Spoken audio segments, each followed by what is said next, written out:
Carta de Paulo aos Colossenses, no capítulo 2.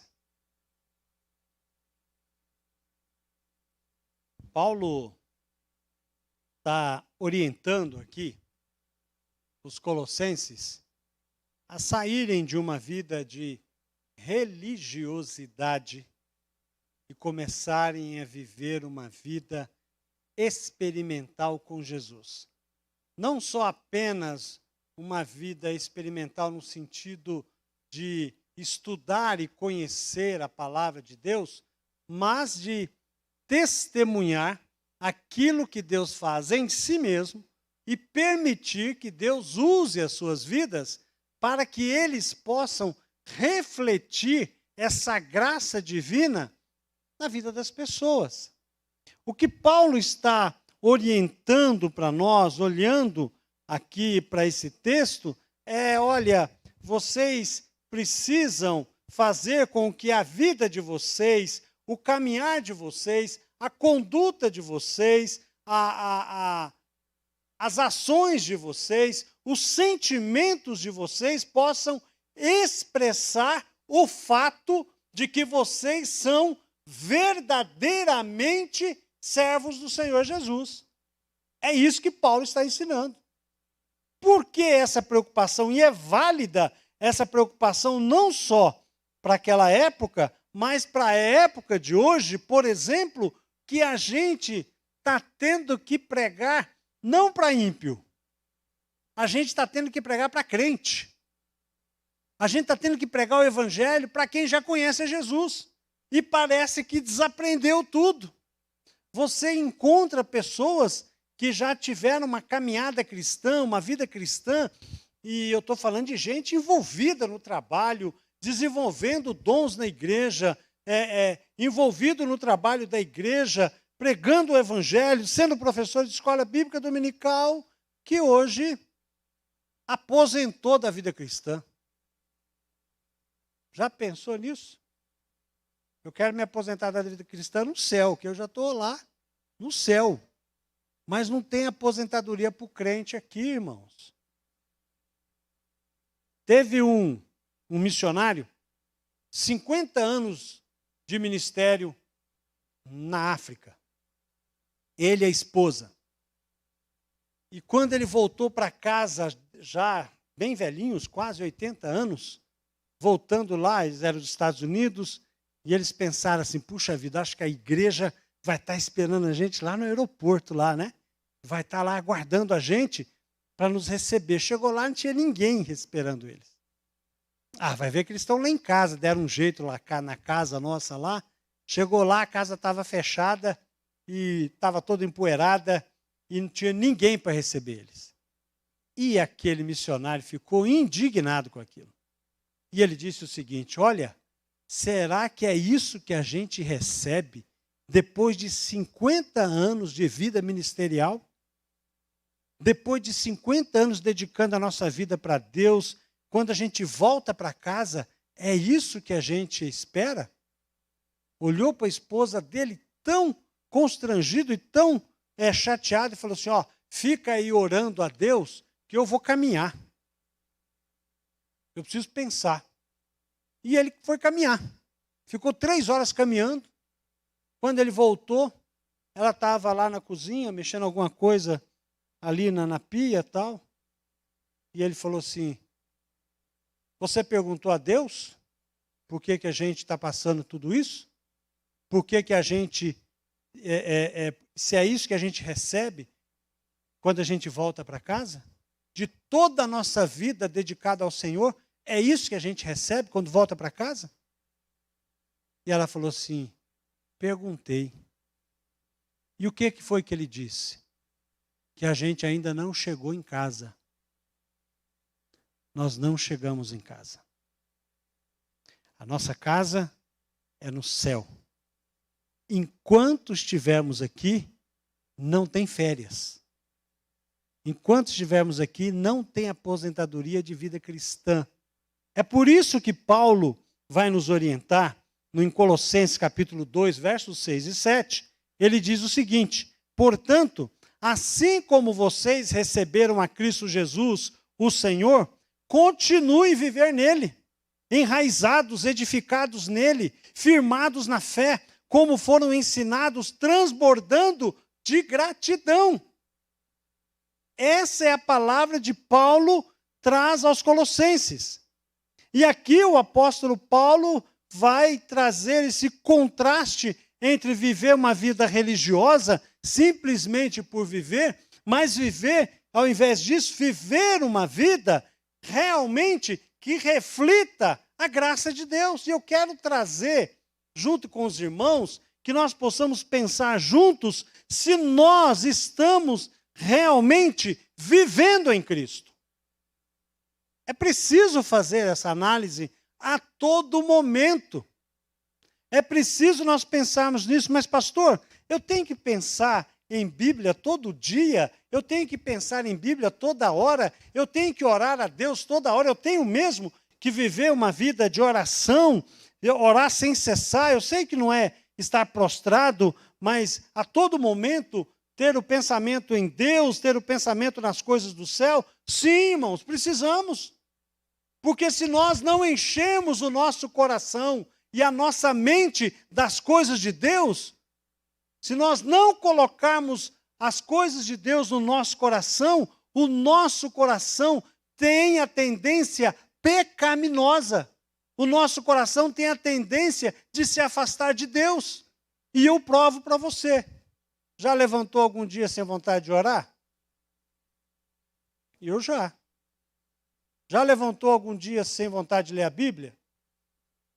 Eu já. Já levantou algum dia sem vontade de vir para a igreja? Eu já. Mas o que é isso? Isso é ser humano. Isso é natureza caída, é natureza humana. Já se sentiu, às vezes, mais prazeres nas coisas do mundo do que nas coisas de Deus? Já. Todos nós somos assim. Basta nós lermos a nossa natureza lá em Gálatas, capítulo 5, do verso 16 ao verso 20. É isso que nós somos, natureza caída. Mas somos, então, conscientes de que mesmo que o nosso coração queira viver uma outra vida, a nossa consciência diz o quê? Eu tenho que fazer o quê? A vontade de Deus. Isso é culto racional. Não existe culto do coração. Culto do coração não existe. O nosso culto é da razão. Eu tenho vontade de fazer isso, mas eu vou fazer aquilo que Deus quer que eu faça. Por quê? Porque eu sei, não é porque eu sinto, é porque eu sei que é isso que Deus quer que eu faça. Então, viver nele é a palavra, é a frase central desse texto. Viver em Jesus. Viver de que forma?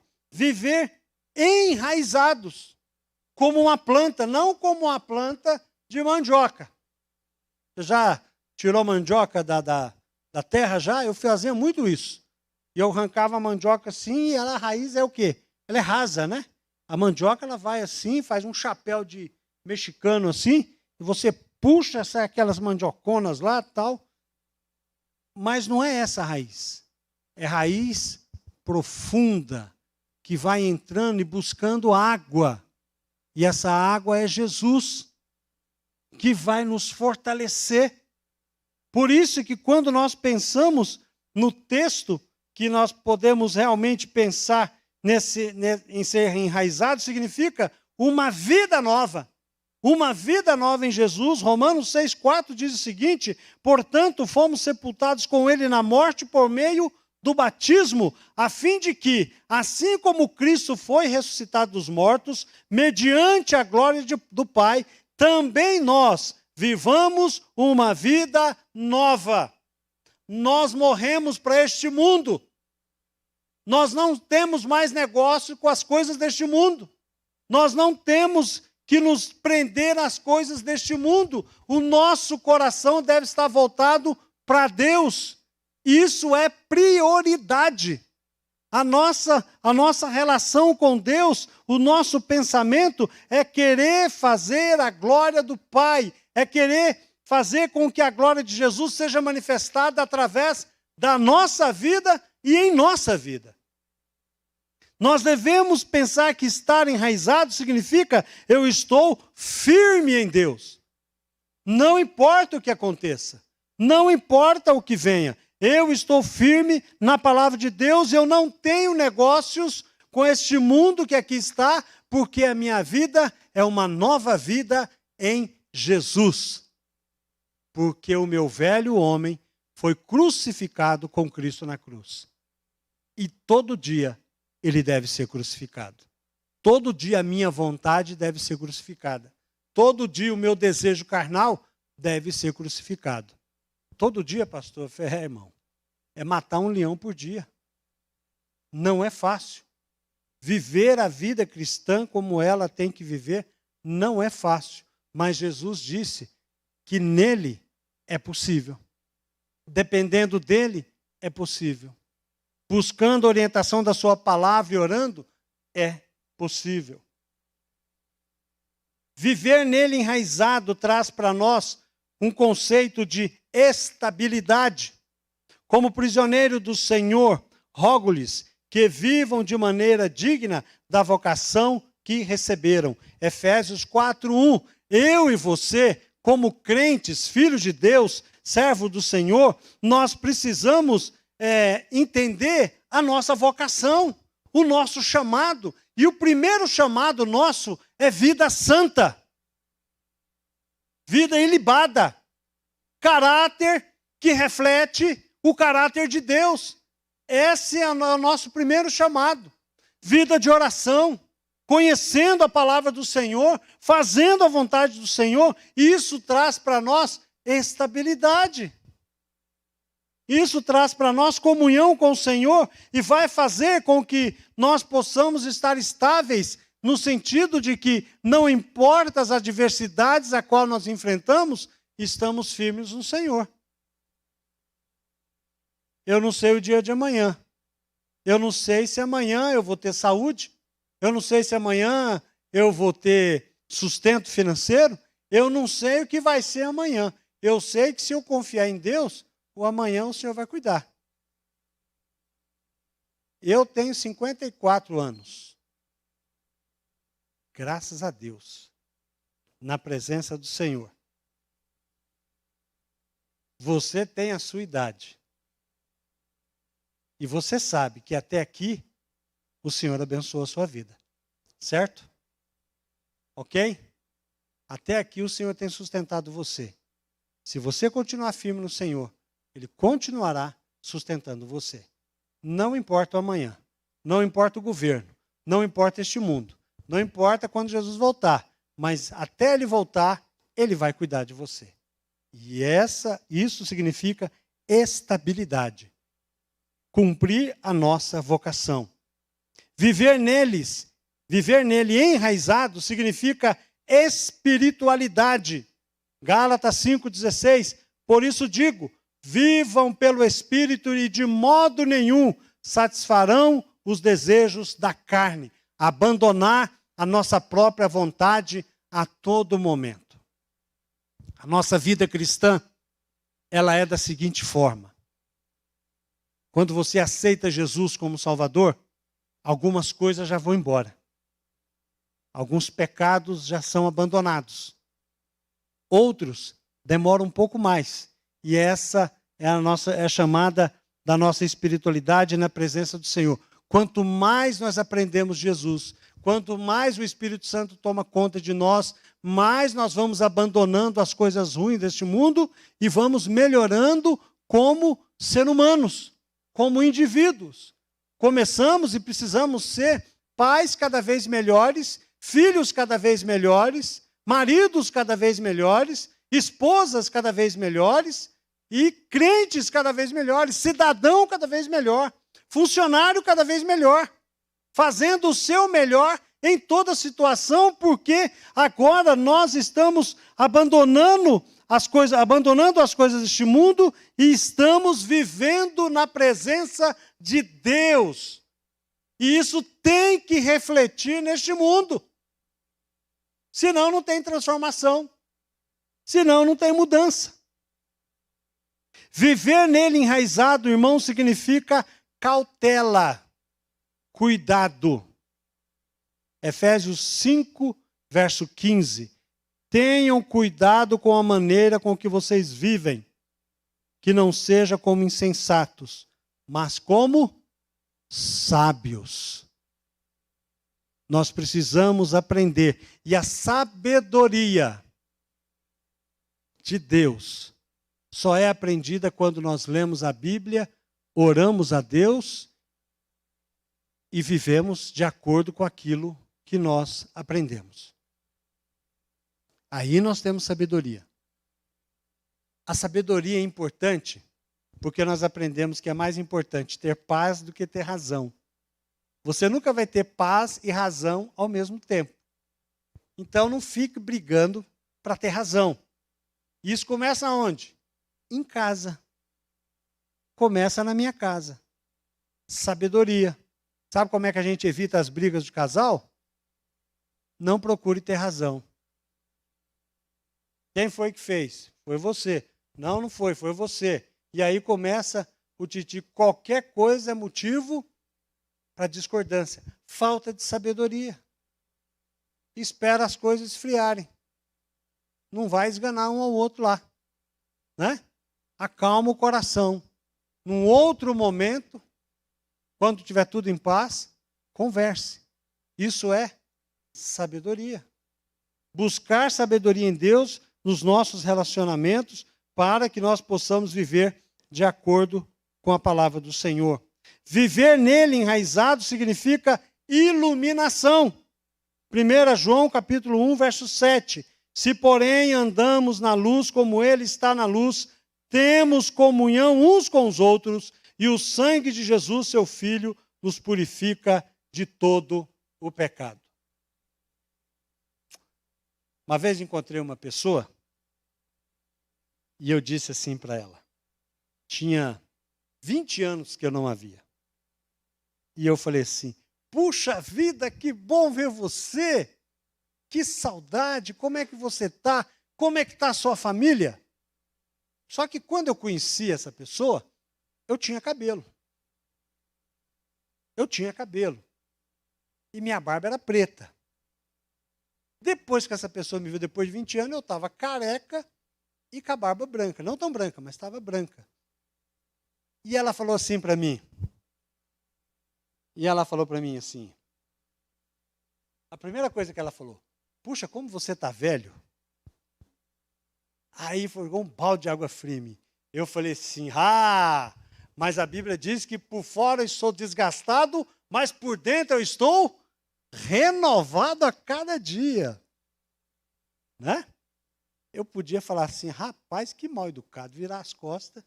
Mas eu sentei, tomei um cafezão, fiz ele pagar um café para mim, né? E procurei ter comunhão com meu irmão. É assim que a gente deve agir. Por mais que o desejo seja dar um tapa com luva de pelúcia, né? Pelica. Mas a gente põe um tijolo dentro daquela luva, né? Para dar o tapa. Mas a gente sabe que nós devemos agir de toda forma para ter comunhão uns com os outros. Nós precisamos aprender que se nós andamos na presença do Senhor, nós vamos fazer de tudo para ter comunhão um com os outros. Mas o texto também não vai falar só sobre estar enraizados. O texto vai falar sobre nós viver nele edificados. 1 Pedro, capítulo 2, verso 5, diz assim, vocês também estão sendo utilizados como pedras vivas na edificação de uma casa espiritual para serem sacerdócio santo, oferecendo sacrifícios espirituais aceitáveis a Deus por meio de Jesus Cristo. Eu e você fazemos parte de uma construção espiritual. Eu e você fazemos parte de uma edificação em que o Senhor deverá ser glorificado através do meu pouco, através do seu pouco. Mas quando junta a igreja do Senhor, a verdadeira igreja universal do reino de Deus, a verdadeira, que só Jesus conhece, e que eu e você fazemos parte dela. Nós seremos edificados se nós assim deixarmos. Por que se nós assim deixarmos? Porque tem muita gente que vive fora dessa edificação. E se dizem e se entendem como cristãos.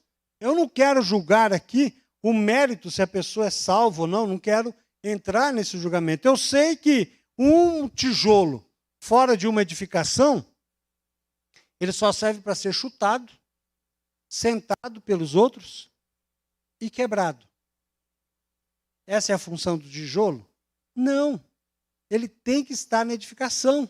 Ele tem que estar fazendo parte de uma construção espiritual, a qual essa casa espiritual, que é a casa de Deus, possa ser cada vez mais relevante para este mundo, para que o mundo possa ver a glória do Senhor. E o mundo só pode ver a glória de Jesus através da sua vida e através da minha vida.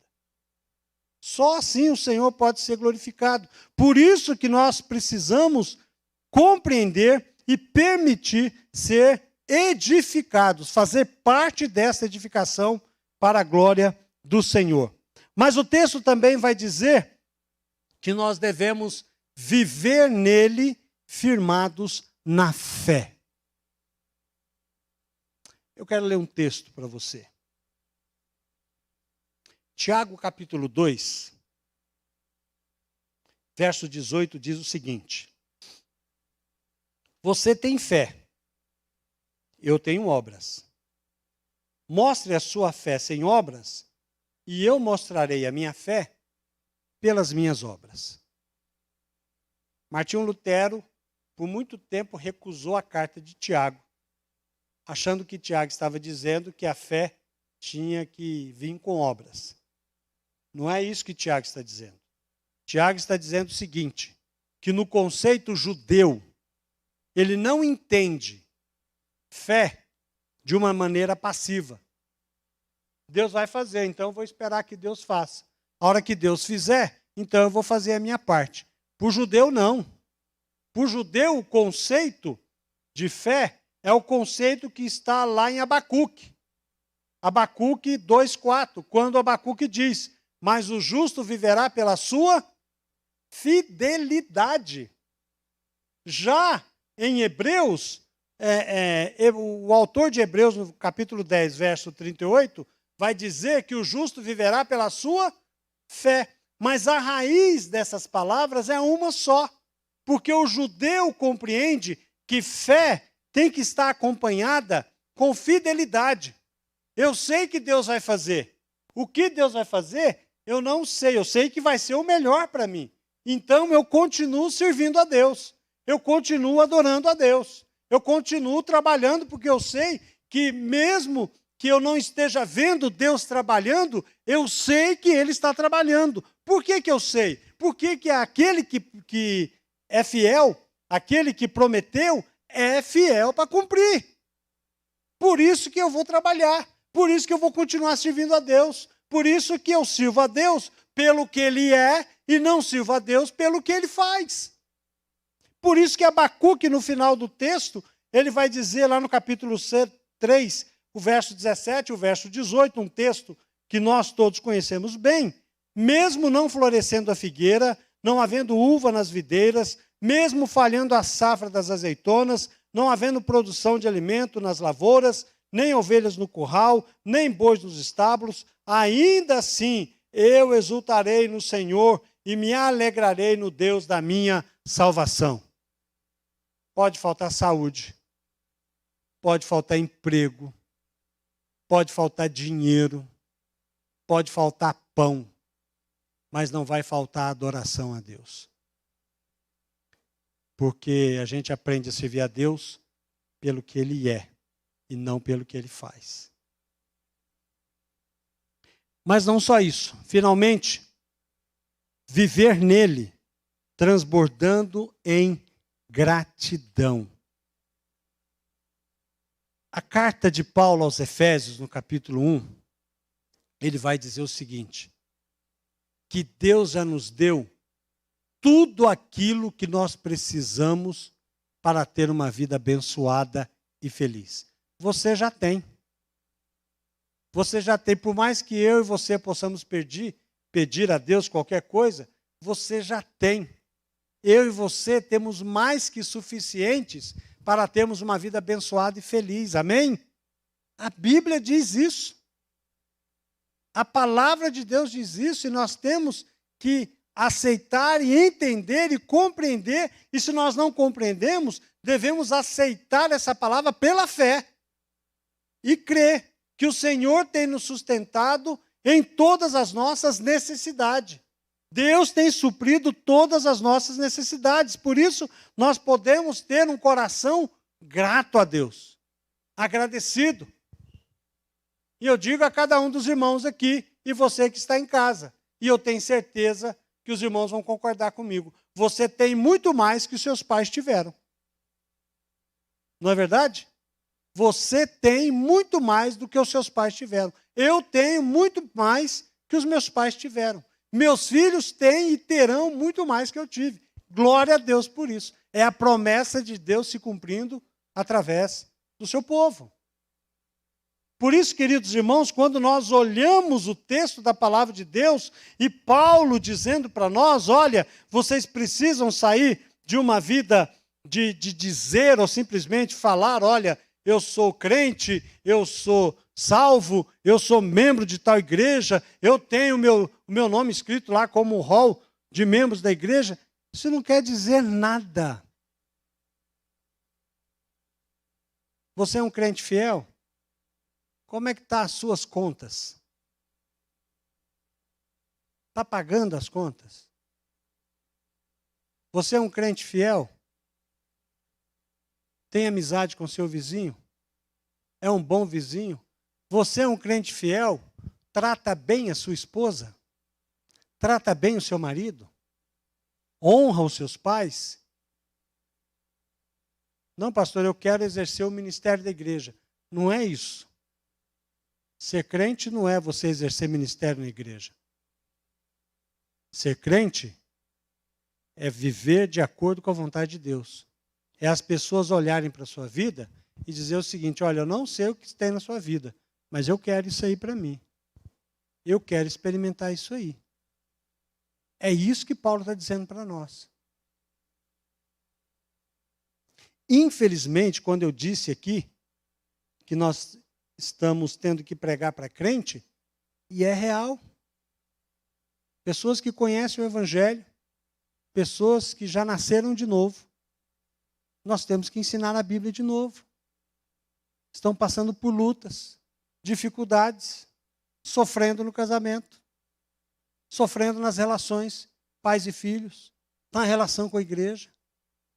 E tudo isso é falta de se aprofundar na palavra de Deus, se submeter, aprender a ser humilde, pedir a Deus perdão, consagrar a sua vida. Não adianta, irmãos. Vocês podem e nós podemos fazer cursos, treinamentos, podemos fazer de tudo. Estudar livros de conhecimento, de estrutura familiar, como tratar o outro bem, nós podemos fazer tudo isso, mas se a Bíblia e a oração não estiver na nossa vida, nós estamos dando murro em ponta de faca. E lá na minha terra fala que dar murro em ponta de faca é burrice. Se nós queremos realmente viver enraizados, edificados, transbordando de gratidão, nós precisamos cumprir a vontade de Deus na nossa vida. Amém?